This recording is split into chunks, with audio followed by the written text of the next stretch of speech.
Salut à tous. Aujourd'hui je vais vous refaire un petit épisode sur le travail du bois. Encore avec un vieux stock de vidéos que j'avais tourné il y a un bout de temps. J'ai commencé la fabrication d'une scie à refendre. Alors qu'est-ce qu'une scie à refendre? En fait c'est une scie qu'on se sert pour refendre une planche en deux. Donc quand on veut faire deux autres planches par exemple. On part d'une planche de 30 mm.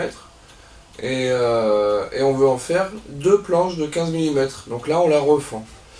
Donc c'est pour scier dans le sens du fil et sur des grosses largeurs et sur des grandes longueurs. Donc en fait on se sert d'une scie à cadre un petit peu particulière, un peu dans le même genre que les scies dont se servaient les scieurs de long, qui sciaient les troncs d'arbres pour en faire des planches, pour en faire toutes sortes de choses comme une scierie quoi. Donc j'avais fait ça il y a un bout de temps, je l'ai commencé, d'ailleurs je n'ai pas fini. Je l'ai commencé il y a un bout de temps et j'avais filmé parce que c'était le début, mes débuts pour faire des vidéos et puis je faisais un peu des essais. Donc j'avais filmé ça et puis j'ai dit bon je vais le garder, on verra bien ce que j'en ferai. Et puis bah là je me suis dit que j'allais partager un petit peu ça pour ceux qui seraient intéressés d'en fabriquer une, de voir comment ça se passe quoi. Donc en fait cet épisode là ça concerne la fabrication du cadre à proprement parler. Donc là on a les deux montants, là on va avoir les poignées, c'est pour ça que la pièce est un petit peu plus large. On va avoir les poignées de chaque côté que j'ai pas encore taillé. Et là on a l'autre extrémité. Et donc la lame va se situer ici au milieu. Et on s'en sert comme ça en fait. Admettons qu'on ait le bout de bois au milieu, on scie comme ça. Donc voilà, bon alors du coup vu que c'était un peu mes tests, les vidéos sont pas extraordinaires, mais bon ça suffira pour voir le début de la fabrication, et puis il y aura sûrement un ou deux autres épisodes pour le reste de la fabrication, parce qu'il reste encore pas mal de choses, comme vous voyez ça n'a encore pas l'air d'une scie, ça viendra mais pour l'instant ça n'en a pas l'air. Je vous laisse regarder la première partie, et puis si la vidéo vous plaît, n'hésitez pas à vous abonner, à liker ou à commenter.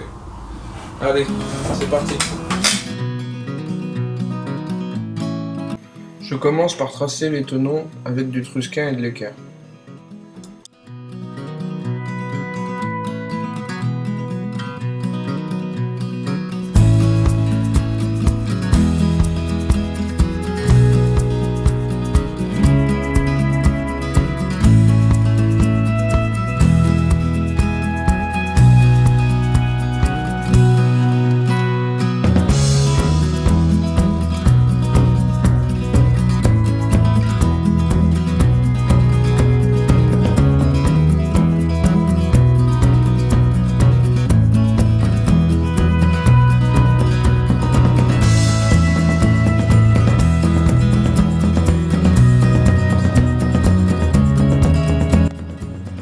Une fois tracé, je découpe les joues des tenons à l'aide d'une scie japonaise.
Les mortaises de la traverse supérieure sont déjà faites, il me reste les mortaises de la traverse inférieure. Je vais donc m'en servir pour tracer les mortaises sur la deuxième. J'aligne donc les traits d'axe et je me sers des mortaises pour tracer sur la deuxième traverse l'emplacement des mortaises à faire.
Ensuite, je fais un assemblage à blanc pour vérifier le tout.